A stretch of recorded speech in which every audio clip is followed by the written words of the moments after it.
Penyebaran varian baru COVID-19 yakni varian Mu di 32 negara menjadi perhatian pemerintah. Dalam rapat terbatas di Istana Negara pekan lalu, Presiden Joko Widodo meminta Kementerian Perhubungan untuk mewaspadai masuknya varian Mu ke Indonesia. Presiden juga meminta seluruh jajarannya untuk merumuskan upaya pencegahan masuknya varian Mu agar masyarakat tetap terlindungi. Saya juga ingin perhatian kita semuanya yang berkaitan dengan perhubungan, mungkin Pak Menteri Perhubungan, yang berkaitan dengan varian baru, varian Mu. Ini betul-betul agar kita lebih waspada dan detail, jangan sampai ini merusak capaian yang sudah kita lakukan. Merespons hal tersebut, Kementerian Perhubungan mengeluarkan pernyataan tertulis yang menyebut akan mengendalikan simpul-simpul transportasi internasional dengan melakukan penyesuaian regulasi perjalanan internasional dan memperketat kebijakan karantina. Sebelumnya, ketentuan penerbangan internasional telah ditetapkan dalam Surat Edaran Menteri Perhubungan nomor SE 63 tahun 2021 yang berlaku sejak 11 Agustus 2021. WNA dan WNI yang datang dari luar negeri wajib menyertakan hasil negatif RT-PCR dari negara keberangkatan, yang sampelnya diambil maksimal 3 kali 24 jam sebelum keberangkatan.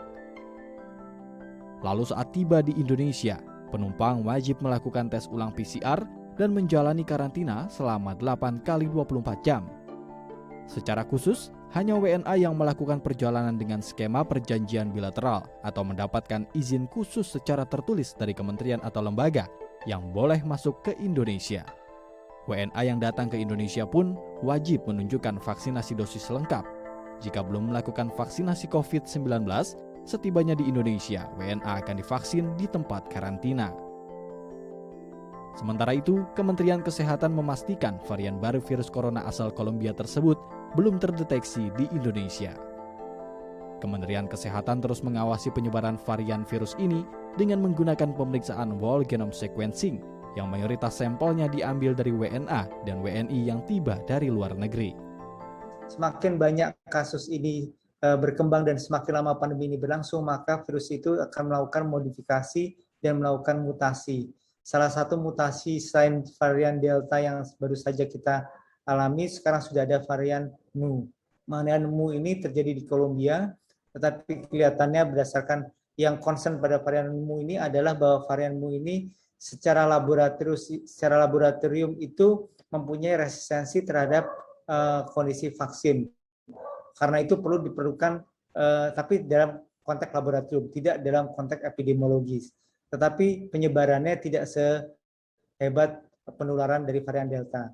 Di beberapa tempat di sekitar kita, varian Mu ini belum terdapat. Kita sudah melakukan genome sequencing terhadap 7.000-an orang di seluruh Indonesia dan belum terdeteksi varian Mu. Mudah-mudahan varian Mu ini akan abortif, seperti juga varian Lambda beberapa waktu yang lalu di Peru. Mutasi virus corona dengan nama ilmiah B.1.621 tersebut ditemukan pertama kali di Kolombia pada Januari 2021. Lalu WHO menetapkan varian Mu sebagai variant of interest pada 30 Agustus 2021. Mutasi virus corona tersebut diketahui telah menyebar di beberapa wilayah Amerika dan Eropa. Meski demikian, menurut penelitian sementara WHO, varian Delta masih menjadi mutasi virus COVID-19 yang lebih menular jika dibandingkan dengan varian Mu. Fikri Aditama, Tim Liputan, The ITV.